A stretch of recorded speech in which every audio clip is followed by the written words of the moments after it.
The world today is more connected than ever, and yet it stands on the edge of multiple possible wars. Wars not just of land, but of power, pride, and paranoia.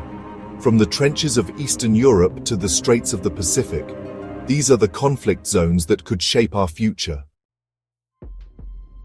We begin with a war that's already rewriting modern history: Ukraine and Russia. What started in 2022 as a so-called special military operation has now become a bloody stalemate, draining both sides. But behind the front lines, it's more than just two countries. It's Russia versus NATO, autocracy versus democracy. And the West's patience is being tested. One wrong step, a stray missile, a NATO convoy hit, and the conflict could ignite a far larger fire. Now shift focus to South Asia, India and Pakistan. Two nations, four wars, and one unresolved conflict: Kashmir. Ceasefire violations, terror attacks, surgical strikes, they come and go like seasonal storms. But the real danger lies in this: both are nuclear armed. One mistake could mean not just war, but mutual destruction. And this time the world might not be able to mediate in time.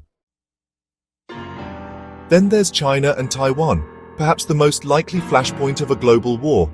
China calls Taiwan a breakaway province. Taiwan calls itself free.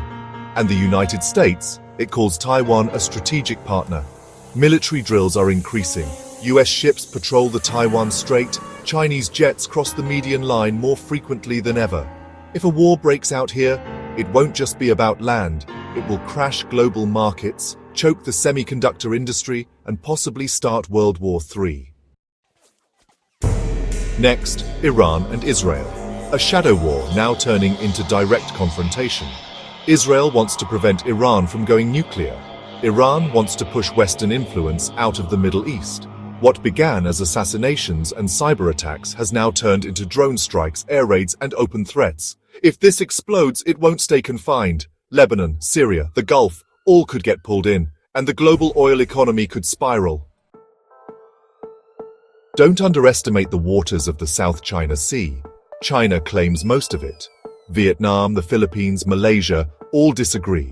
Add US warships ensuring freedom of navigation, and you've got a floating chessboard of global powers.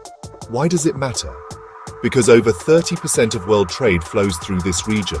A clash here could send shipping, fuel, and food prices sky high again.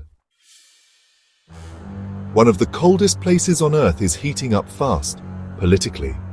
As the Arctic melts, hidden resources like oil, gas, and new shipping routes are revealed. Russia, the US, Canada, and even China are moving in. It's a new Cold War in every sense of the word. Look closely, and you'll see every single one of these conflict zones shares something in common: power, resources, nationalism, legacy. The wars of the future won't just be about territory. They'll be about identity and dominance.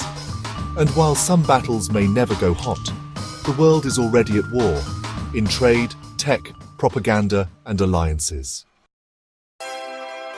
So what happens next? No one knows.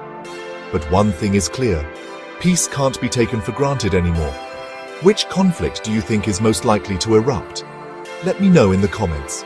This is Shub Update 07, decoding the world one hotspot at a time. Don't forget to like, share, and subscribe, because the next update could change everything.